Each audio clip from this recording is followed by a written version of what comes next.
Hello YouTube, I'm here to do a video that is rare on my channel that I typically don't do. I don't typically do random blog videos on my main channel, but this is one of the rare exceptions. I'm here to do my ancestry results. Um, if y'all have not known, I've always, like most black people, been curious of where my ancestors came from. You know, I always get, I get black, but I don't know what African tribe I'm from. So, for the longest, yeah, y'all can tell I'm a little bit nervous. Dad and I haven't recorded YouTube in over a month, so I'm getting back into the swing of things. But anyways, my family was led to believe that they're part white, they're part Native American, and the African is a mystery. Like, we just identify as black. So I don't know where part of Africa I'm from. So I took the Ancestry DNA. If you're following me on my fan page, y'all seen me as I got the kit in and I did the saliva sample. I sent it in. I waited 6 weeks. I've had my results for a few weeks now. It's just with situations that's going on in my personal life, I wasn't able to get on camera and show y'all my immediate response. It's actually a good thing I didn't, because the video would have been like an hour long, because my results were truly shocking, because it was like, I did not know Ancestry actually gives you a historical breakdown of your results. So when you get your results, whether you're black, white, Indian, it gives you a results of the cultures and the history of it and all of that. So I found out some pretty interesting stuff. So I'm going to pull it up right now on my phone. That'll make things easier so I don't look distracted going on my computer. So I know this is like randomness. Okay, I'm pulling it up right now. As y'all can see the ancestry despite my bright screen. Okay, so obviously I'm African. That was no surprise. But what surprising was, I was always told Ethiopian. I mean, I've even had fellow Somalians ask if I'm Ethiopian. I've had black people say Ethiopian, because my nose structure is not that of the typical black person. You know, the average American has a Ghanaian or Nigerian nose, and mine is more, it's big, but it's slender. So I was like, I was curious. I was like, is it a Native American nose? Is it an Ethiopian nose? I don't know what's going on. I know African tribes have the high cheekbones and stuff too. So what is this? So it turns out my most dominant trait is I am from the Congo. So that was shocking. For anybody who knows me, I am in love with the French culture. I studied French in high school. I've always felt connected to being French. I don't know why. And it turns out I'm African French. So I am 28. Y'all ain't going to see that as well. But that dark blue says I'm 28%. Let me see if I can zoom it in for y'all. I'm 28% Cameroon, Congo. Okay, there y'all go. 28% Cameroon, Congo. And then my next results is I am 21% Benin, Togo. So, of course, I had to look up what this is, because I am not familiar with what is Benin, Togo. I'll tell y'all that in a minute. The next results is I am 14% Senegal. So pretty much I am West African that I'm finding out.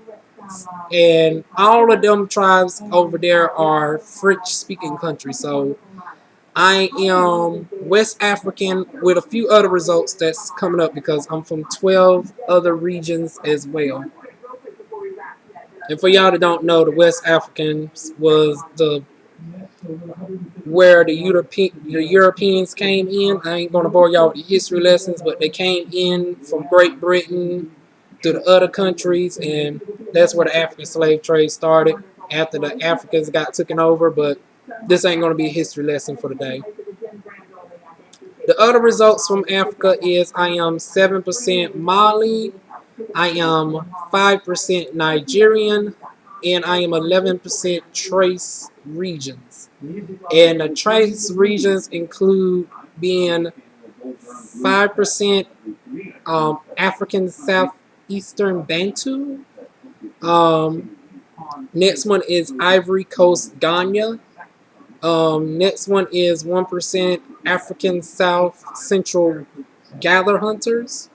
For some reason, I was looking at a lot of DNA ancestry videos, and people who get more of the swirlish look end up having South Central hunter gatherers, whatever that tribe is. I have not had time to really look into it in depth, and then I got 1% African North. Next is the American tribes. It did turn out that I am Native American. It came up a percentage of Native American.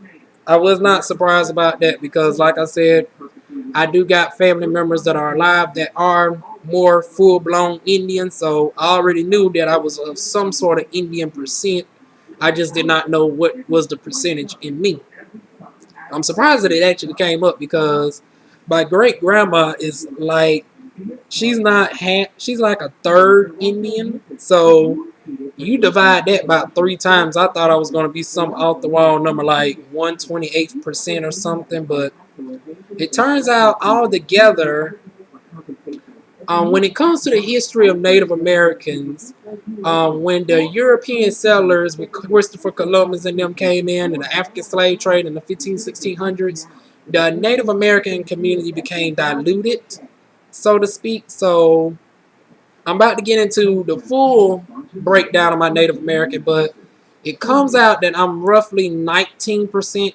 I want to say I'm roughly 19% Native American admixture, and we about to break that down in a second.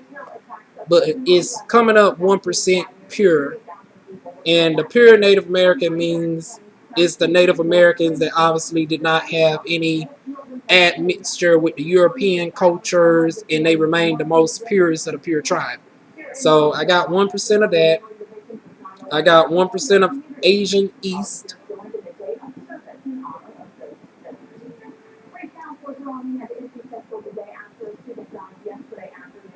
Next is I got Europe. That was 11%, and this is where I'm got to calculate the Native American for y'all because Native American admixture is a combination of several African tribes, and it's a combination of quite a few European tribes as well. But as far as the European breakdown, I am 7% Great Britain.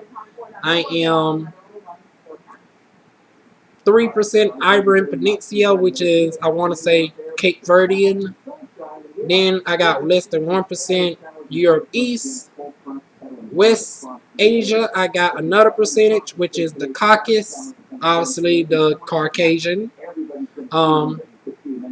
My great-great-grandparent, my great-great cousins and stuff are fully white. So, like I said, my great-grandma is like a third white. She's black and she's Native American. And her birthday is in 2 days. It's 9/11 now. She's born on September 13th, and she will be 93. And her oldest sister, which is more fully Native, that has the straight hair, more of the Native features, she is 98. And also about Ancestry.com is you can see, well, you can't see, excuse this darn bright ass phone.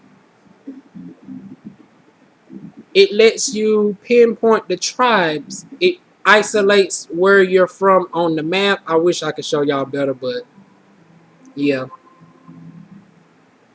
And I'm coming down with something. Whew. So excuse me if I feel a little bit nauseous. I'm trying to get these videos out the way where I'm still a little bit sick. I wasn't even able to go to school today. But anyways, when it comes to Native American, if you click on the Native American thing right here, I'm trying to show y'all a step-by-step process. Um,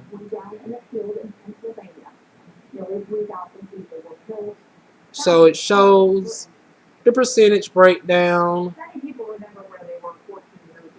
Okay, I got to click on it one more time.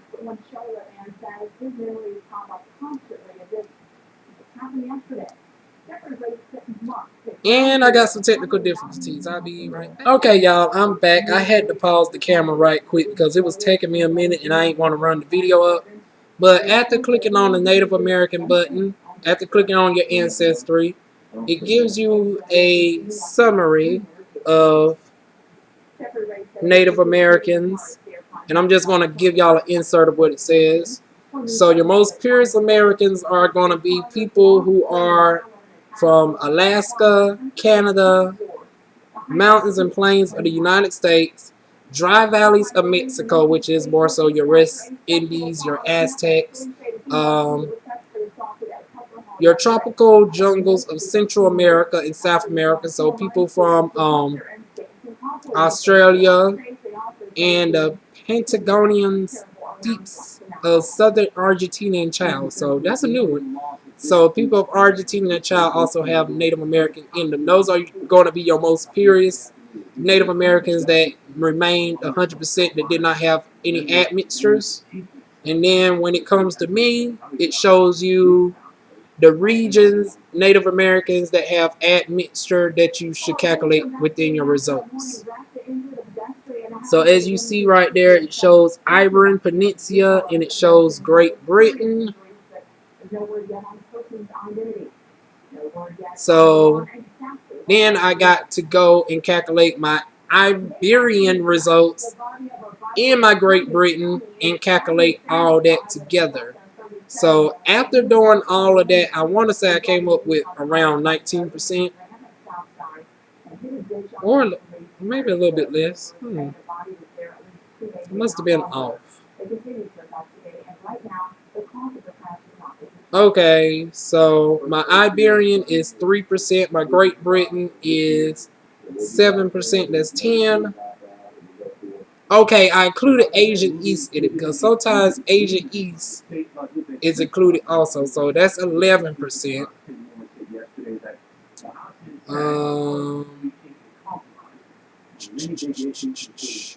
Could have sworn it was 19%. So it's 12% after all of that. So that is my breakdown. I am pretty much 86% West African. I'm from the French-speaking countries of Africa, the Senegal, the Mali. And then when you break it down even more, Benin Togo is, let me see,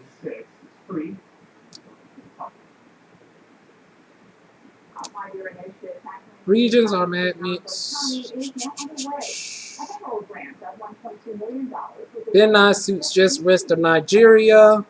West of Benin is Togo. Benin has a population of roughly 9.8 million people, growing at an annual rate of 2.84%. Togo is only slightly behind with a growth of 2.73.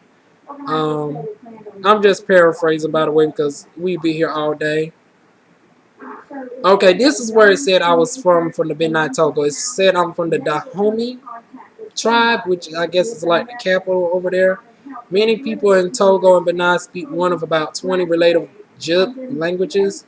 Logistic evidence indicates that most of the Jib people came from the east in several migrations between the 10th and 15th centuries. And we're going to skip all of that. There's a little fierce sky right there. European slave traders first became a force on the coast of West Africa by 1475. Portuguese traders have reached the Bight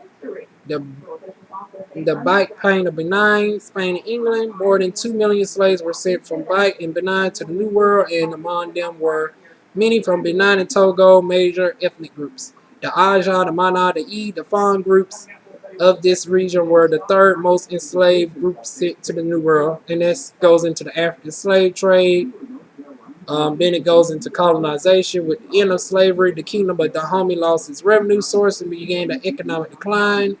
The French defeated Dahomey in a series of wars between 1890 and 1894. Eventually, both Benin and Togo, minus an area under British control, became part French and West African.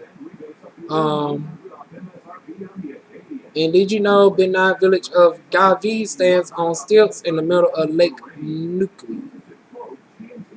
So that breaks down the history of Benin, Togo. I'll probably leave a link of Wikipedia for the others. I'm not going to try to make this video all day. One other one that I'm going to pull up is Iberian Peninsula.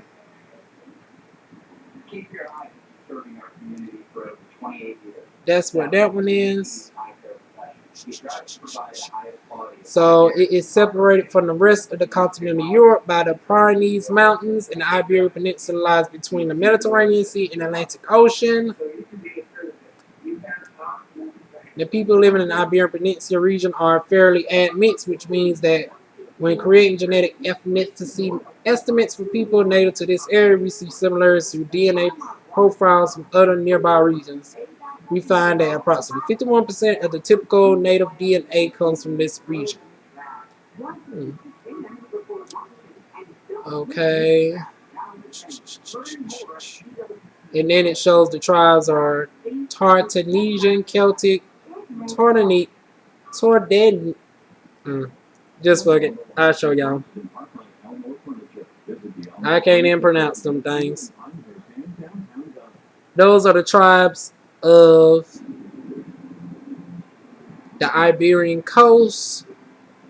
Then it shows Romanization